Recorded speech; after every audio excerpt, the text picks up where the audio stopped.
If you take up recent question papers you will be able to notice कि Dalit literature से अब काफ़ी ज़्यादा क्वेश्चंस पूछे जाते हैं, जहाँ पर दलित राइटर्स, उनकी autobiographies, their memoirs, Dalit panthers movement से डायरेक्ट क्वेश्चन आपको देखने को मिल जाएंगे. So in today's video we are going to practise all the important and repeated question so that you do not miss out any question from this particular section. If at all you are interested to study all the Dalit writers along with entire Indian literature, तो आप मेरे इस course को ज़रूर से checkout करिएगा. Now let us go and practice the questions. Do comment me down कि आपके इस पर्टिकुलर सेक्शन से कितने क्वेश्चंस करेक्ट हुए. January 2025 में you have been asked this multiple selection question, which of the given statements are correct. तो आपके सामने कुछ statements रखे हुए हैं, आप उनको पढ़िए एंड जज करिए कि कौन से करेक्ट हैं. Om Prakash Valmiki's Joothan is a novel. He is a very famous Dalit writer जिनका ये ऑटोबायोग्राफिकल मेमोयर है. It is not a novel. तो जूठन एक ऑटोबायोग्राफी है जहाँ पर इन्होंने अपने बीइंग अ दलित कम्युनिटी का पार्ट होते हुए क्या क्या डिस्क्रिमिनेशन फेस किया है वो अपने इस किताब में लिखा है. It is not a novel. Joothan represents the Dalit Valmiki community in critical light. Now through this particular statement I would like to draw your attention on this word. बहुत सारे बच्चों को लगता है कि क्रिटिकल का मतलब ही होता है गलत, लेकिन उसका वो होता है क्रिटिक, एंड क्रिटिकल का मतलब होता है evaluating something on both positive and negative grounds. तो यहाँ पर बोला है स्टेटमेंट में कि Joothan represents Dalit Valmiki community in critical light. तो ये बात बिल्कुल सही है कि आपके वाल्मीकि ने इस कम्युनिटी द्वारा फेस किए गए जितने भी डिस्क्रिमिनेशंस थे, जो भी ऑपरेशन एंड सोशल एक्सक्लूजन उनके साथ किया गया, डीह्यूमनाइजेशन किया गया उनकी ही अपर क्लास सोसाइटी की वजह से या उन्होंने किया, उसको क्रिटिकल लाइट में इन्होंने इस वर्क में दिखाया है. Correct. Joothan enumerates the difficulties of being a Dalit in independent India. ये भी बिल्कुल सही है. We as Indians all together are so critical of the Britishers कि हमारे देश में आकर हमारे ही ऊपर रूल करके चले गए, हम इंडियंस को कितना इन्फीरियर इन्होंने ट्रीट किया, स्लेव्स की तरह हमें हमारे साथ बर्ताव किया. But if you look at your India even today with open eyes, you will be able to see कि independence पाने के बाद भी there is a section of a community who are again treated by their own people, इन्हीं Indians upper class society के द्वारा इनके साथ भी तो वैसे ही slaves जैसा बर्ताव हो रहा है. So even after attaining independence, are we really free from our mindset? No, हम लोग अपने ही से नीचे ये कास्ट सिस्टम बनाकर इन लोगों पर राज कर रहे हैं, इनको स्लेव कर रहे हैं. So this is correct. Jootan was translated into English by Arun Prabha Das. Now this is a very I would say minute detail इन्होंने डाल के रखी है, क्योंकि इनके ट्रांसलेटर का नाम है अरुण प्रभास मुखर्जी. तो ये उसी से बनेगा जिसको एग्जैक्ट ये फैक्ट पता होगा. जूठन क्रिटिक्स अपर कास्ट. ना यहाँ पर आप फिर से देखिए कि क्रिटिक्स का मतलब होता है नेगेटिवली बोलना, उसकी फॉल्ट निकालना. तो it is a right statement, क्योंकि जितने भी दलित राइटर्स थे वो अपर क्लास सिस्टम की हिपोक्रेसी को दिखाने की कोशिश करते ही थे कि देखो ये कितने बड़े हिपोक्रेट्स हैं, they are treating their own people, their own countrymen like slaves. तो आपका करेक्ट आंसर बन जाएगा B, C and E. January 2025 में you have been asked a match the following question, and if you look closely you will be able to see कि ये तो सारे हमारे दलित राइटर्स हैं. तो आइए हम इन्हें मैच करते हैं. Vasudev Sunani, he is a famous Odia writer. इनका ये वर्क है caste out. Next we have Om Prakash Valmiki. He is a very important writer जिन्होंने एक बड़ी ही फेमस ऑटोबायोग्राफिकल मेमोयर लिखा है about the lives of Dalit after post independence India. Joothan. Then we have बमा.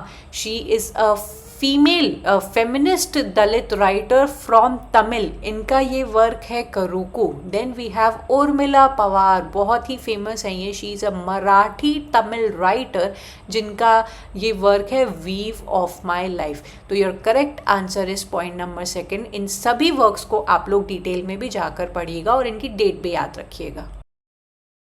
In September 2024, you see a very interesting match the following question where you have been asked which literature do these writers belong to. Whenever I teach you, I always make sure कि I give you a list of the nationality that particular writer is belonging to and कौन से literature का ये part है. तो आइए हम लोग इसको match करते हैं.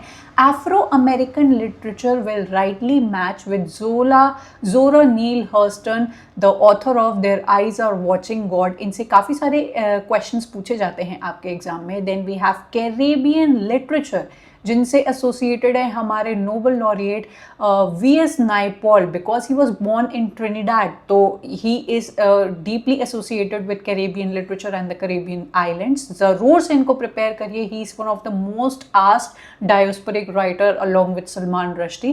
Then we have Australian aboriginal literature जिनसे एसोसिएटेड है Sally Morgan who tells the indigenous lives, practices and the experiences of the Australian indigenous realities and its people. And lastly we have Dalit literature से associated है बसुदेव सोनानी जो कि एक Odia writer है. Odisha में he is born and brought up. He tells about the Dalit experiences and the marginalization by the mainstream society. So 1 is your correct answer and I hope this is clear. August 2024 में you see a very repeated question from Dalit literature where you have been given one autobiography and you have been asked कि ये कौन से दलित writer को belong करती है. Your correct answer is शरण कुमार लिम्बले जिनका ये वर्क है अकर्मशी जिसका एक्चुअल में मीनिंग होता है हाफ कास्ट और illegitimate. Now this is not a good word to be use but you must be aware of Sharan Kumar लिम्बले's own life and biography where he faced first hand experience of being half caste क्योंकि his father was a wealthy landlord belonging to the dominant section of the society and इनकी जो mother थी वो एक दलित woman थी, a marginalized woman, and hence इनकी identity एक बहुत बड़े crisis में चलती है where first of all he is a Dalit child and second of all he is an illegitimate child not accepted by the mainstream society.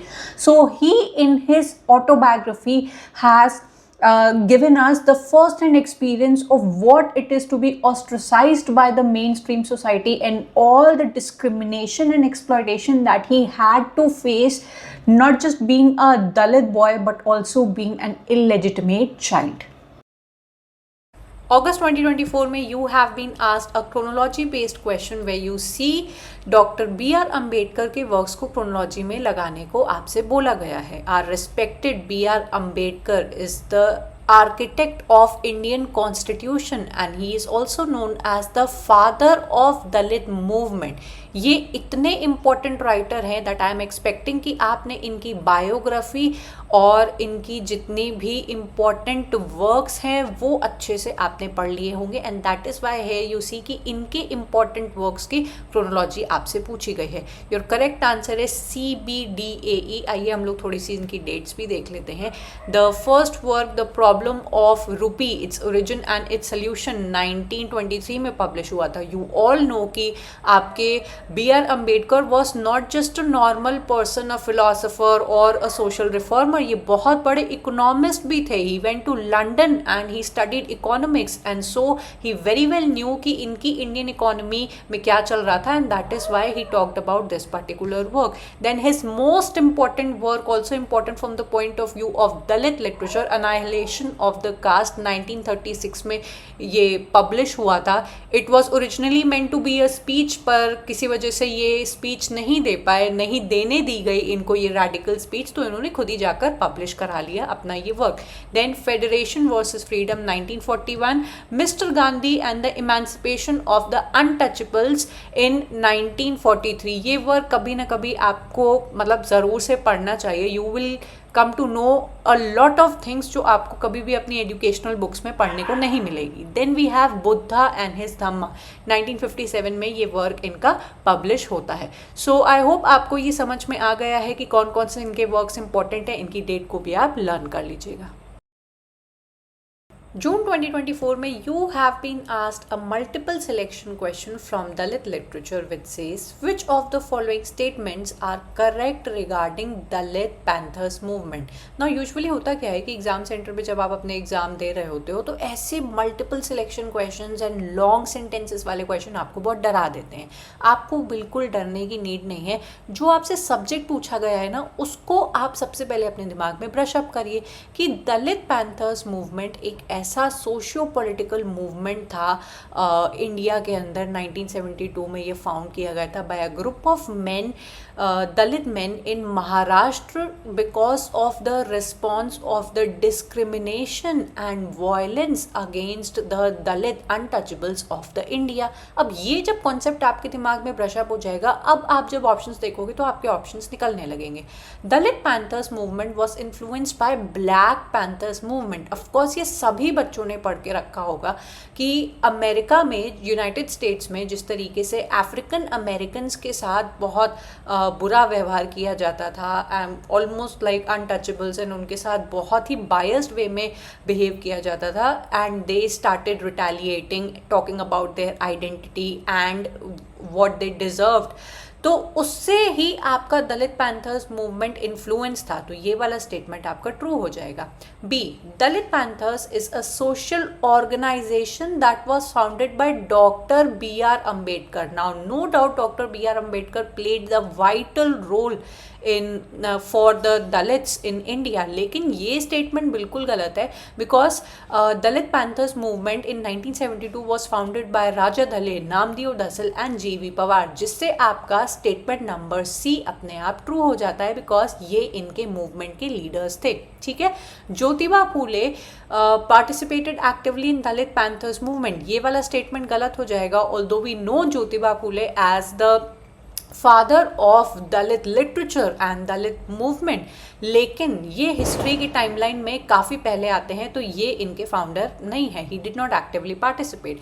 Dalit panthers movement was rooted in little magazine movement, ये बात बिल्कुल सही है। Now this is a fact based statement जो आपको पता होना चाहिए कि कौन सा मैगजीन कौन से मूवमेंट से जुड़ा हुआ है, and this way you get your answer A, C and E. June 2024 में you see this very good question from B.R. Ambedkar's most important work, Annihilation of the Caste. आपको यहाँ पर स्टेटमेंट्स दिए गए हैं, you have to tell which statements are correct. I always tell you कि options पढ़ने से पहले आपसे जो सब्जेक्ट पूछा गया है उसको अपने दिमाग में कुछ पॉइंटर्स के थ्रू एक बार ब्रश अप कर लो। So you all probably must be knowing कि annihilation of the caste originally was a speech जो आपके बी आर अम्बेडकर को एक हिंदू रिफॉर्मिस्ट ग्रुप था, जात पात तोड़क मंडल में जाकर स्पीच अपनी देनी थी। पर स्पीच ये पहले वहाँ पर पहुँचाते हैं तो ऑर्गेनाइजर्स जब इस स्पीच को पढ़ते हैं तो भाई वो इनकी स्पीच को ही रोक लगा देते हैं कि आपको यहाँ आने की कोई ज़रूरत नहीं है, क्योंकि इस स्पीच में Hindu community and Hindu philosophy and specially the वर्ण सिस्टम, जिसकी वजह से दुनिया की नज़रों में Dalits became, I don't know how, किस तरीके से इस चीज़ को ये क्रिटिसाइज करना चाहते थे कि वर्ण सिस्टम कितना गलत है, नॉर्मल इंसानों को मेन स्ट्रीम सोसाइटी से अलग करके उनके ऊपर वायलेंस एंड डिस्क्रिमिनेशन करने की कोशिश करता है। Fair enough.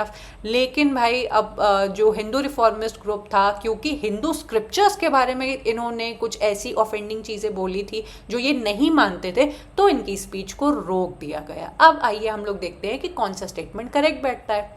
It is an undelivered speech in 1936। तो ये बात बिल्कुल सही है कि ये एक अनडिलीवर्ड स्पीच है, ये it was meant to be a speech, पर जब बना कर दिया गया तो इन्होंने खुद ही जाके अपनी इस बुक को, इस स्पीच को पब्लिश करा दिया into a book.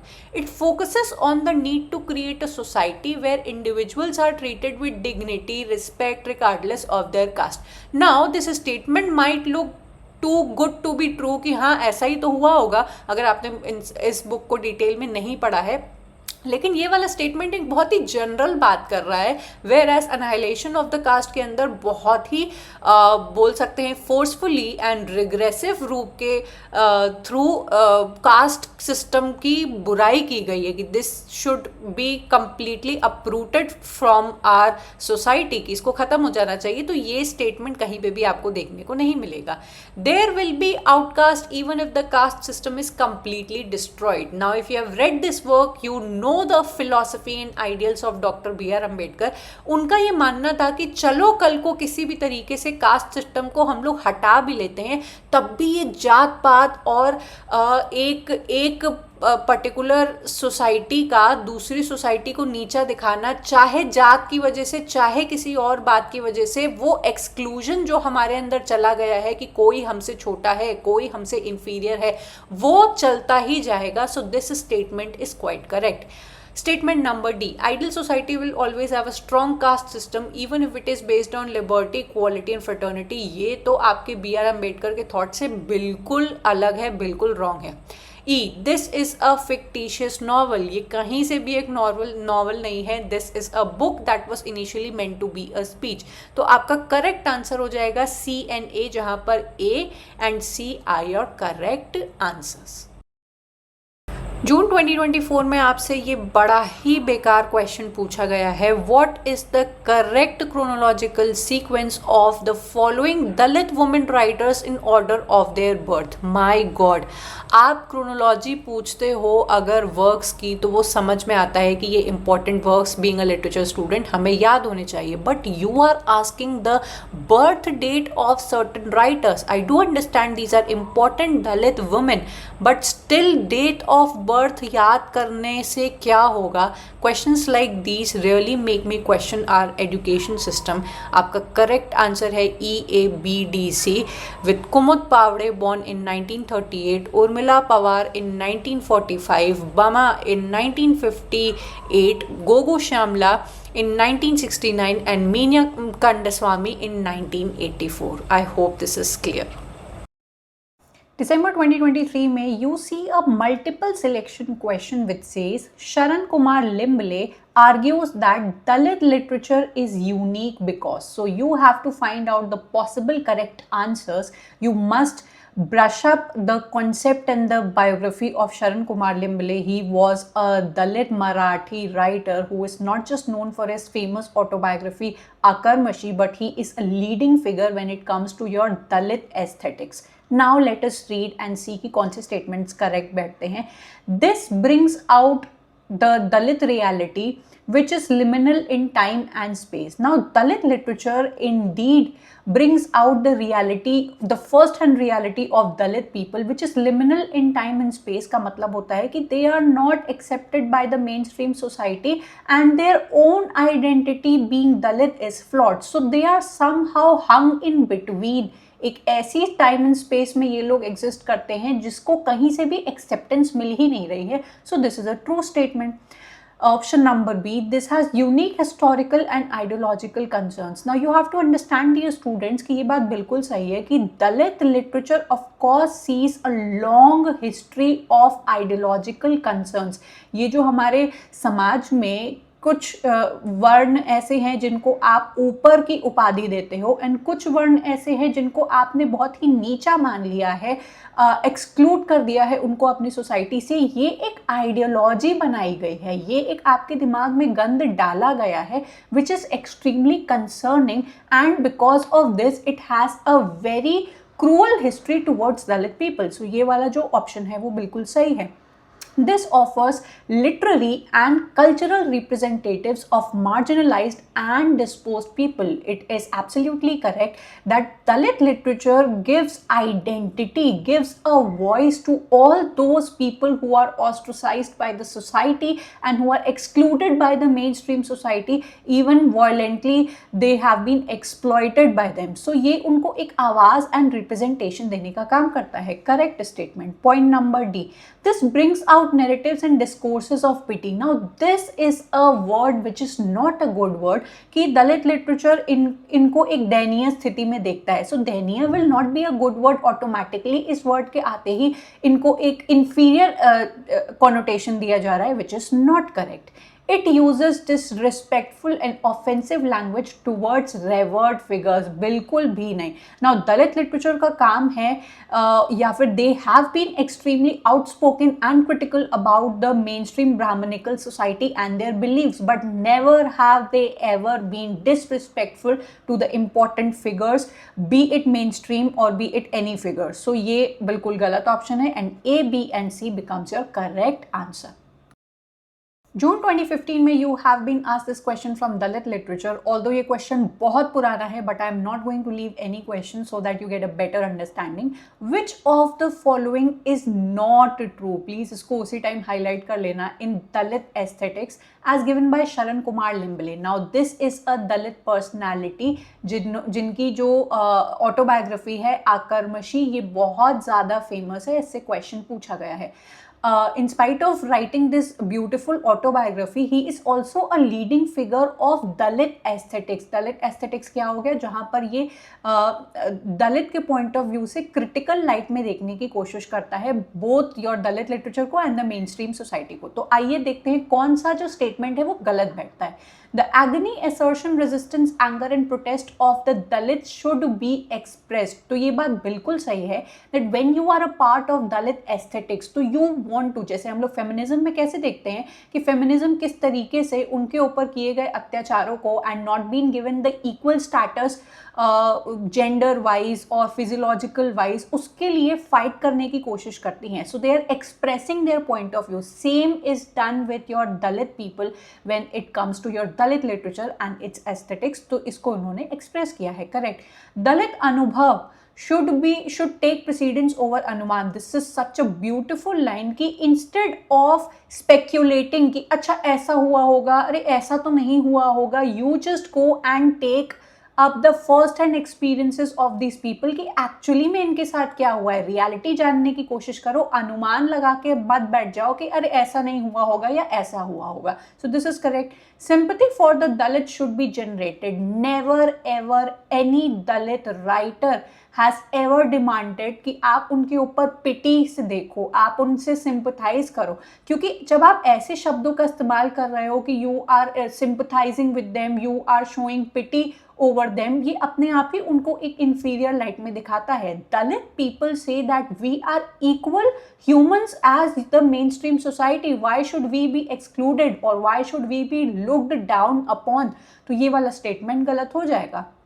Ungrammatical language different from the standard norms of expression should be used. Now this is an extremely important line and through this I would like to tell you know कि कैसे हमारे Greek literature में Plato and Aristotle और every ancient writers ने जिस तरीके से बताया है कि this is how you should write plot, this is how you should write tragedy, उसको over the years बड़े बड़े playwright follow करते आते हैं.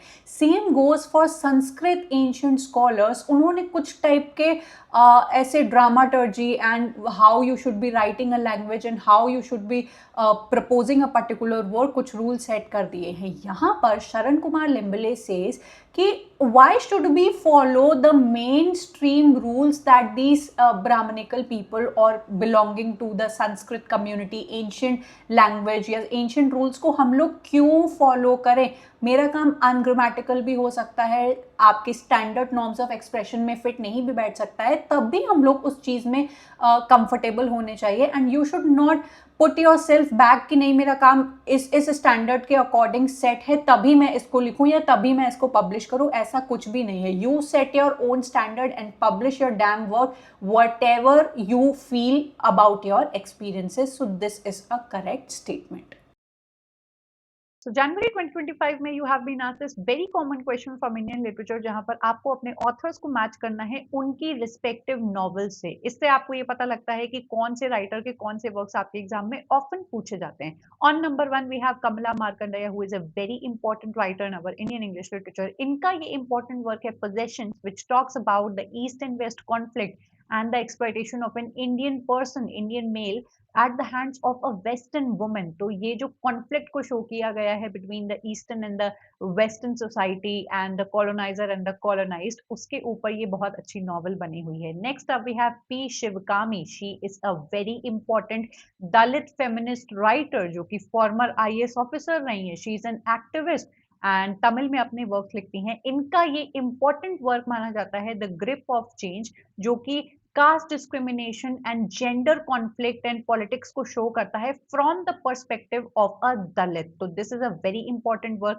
Next up we have Anita Desai जिनका ये जो वर्क है द क्राई द पीकॉक, ये कई बार आपके एग्जाम में पूछा गया है. इनकी जो प्रोटैगनिस्ट है माया, वो अपनी मैरिज में एक मेंटल इलनेस को पोर्ट्रे करती हैं, एक साइकोलॉजिकल नॉवल के तरीके से आप इस पर्टिकुलर नॉवल को बोल सकते हैं कि जो ट्रॉमा वो साइकोलॉजिकल ट्रॉमा से गुजरती है, उसकी वजह से वो इतना बढ़ जाता है कि one fine day she murders और kills her husband by pushing him off the balcony. तो ये जो इनका एक इंपॉर्टेंट वर्क है, आपके एग्जाम में कई बार पूछा गया है। मेक श्योर कि क्राई द पीकॉक उसका प्रोटैगनिस्ट कौन है, उसकी स्टोरी क्या है, and every setting and everything आपने पढ़ रखी हो। एट लास्ट वी हैव राज लक्ष्मी देवी जिनका वर्क है the enchanted fruit. So your correct answer is point number 1। I hope मैंने आपको एक एक चीज बता दी है, and through this particular question you know कि कौन सी नॉवेल्स को आपको डिटेल में पढ़ना है।